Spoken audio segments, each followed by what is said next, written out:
അവിടെ കുട്ടികളുണ്ടായിരുന്നു അല്ലെ? കുറച്ചുപേര് നല്ല സഹകരിച്ച കുട്ടികളൊക്കെ ആയിട്ട് ഭയങ്കര എന്റെ കൂടെ ആയിരുന്നു. ഷെറീഫിക്കയുടെ 2 പെൺകുട്ടികളുണ്ട്, ഫ്രീയയും ആയും. അവരാണോ ആക്ട് ചെയ്തേ? പെൺകുട്ടികൾ 2 പേരും ഷെറീഫിക്കയുടെ മക്കളാണ്. ഫ്രീയയും ആയ എന്ന് പറയുന്നത്. കെട്ടി തൂക്കുന്നത് ഒരു കുട്ടി, പിന്നെ ഫ്രിഡ്ജിൽ എടുത്തിട്ട് ഇരിക്കുന്നത്. ഞാൻ അങ്ങോട്ട് കയറി വരുമ്പോൾ കുട്ടിയുടെ മുടിയെ പിടിച്ച് ഫ്രിഡ്ജിൽ എടുത്തിരിക്കും. അത് ഇളയ മോളാണ്. പിന്നെ റയാൻ, 3 കുട്ടി. പിന്നെ ഒരു റൈസ എന്ന് പറയുന്നത്, അവളെയാണ് ഞാൻ എടുത്ത് എറിയുന്നത്, സ്റ്റെപ്പിൻ്റെതായിട്ട് എടുത്ത് എറിയുന്നത്. 4 പേരായിരുന്നു. അതിന്റെ ഒരു ഷൂട്ടിംഗ് മെമ്മറി, കാരണം കുട്ടികളും അത്രയും കോപ്പറേറ്റ് ചെയ്യണം, അവരുടെ എക്സ്പ്രഷൻസ് ഓക്കെ ആവണം. രസമായിരുന്നു, കുട്ടികളായിട്ട് വർക്ക് ചെയ്ത രസമാണ്. എത്ര ടൈം എടുത്തു ആ ഒരു സീൻ? അല്ല, എനിക്ക് പേടിയെന്ന് വെച്ച് കഴിഞ്ഞാൽ ഇപ്പോൾ ആ ഇളയ മോള്, ഷെറീഫിക്കയുടെ ഇളയ മോൾ തന്നെ ഫ്രിഡ്ജിൽ ഇടിപ്പിക്കുന്ന സീൻ എനിക്കത് പേടിയായിരുന്നു. മോൾക്ക് എന്തെങ്കിലും വേദനിക്കുമോ?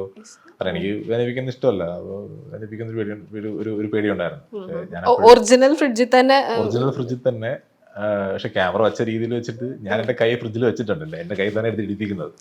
എന്റെ കൈ കാണത്തില്ല, എന്നാലും കുറച്ചൊക്കെ വേദനിക്കുമല്ലോ. കുറച്ച് വലിയൊരാളായിരുന്നെങ്കിൽ പിന്നെയും പോട്ടെ കൊടുക്കാതെ. പക്ഷെ എനിക്ക് 2 പെൺകുട്ടിയോട് ഭയങ്കര അടുപ്പമാണ് എനിക്ക്. അവർ എന്നെ ഇടയ്ക്ക് വിളിക്കും, മെസ്സേജ് അയക്കാറുണ്ട്. അപ്പോൾ മെസ്സേജ് അയക്കാറുണ്ട് അവർ. അപ്പോൾ അങ്ങനെ ഞാൻ എൻ്റെ കൈ വെച്ചിട്ട് ആണ് ഞാൻ എടുത്ത് ഇടിപ്പിച്ചേക്കുന്നത്.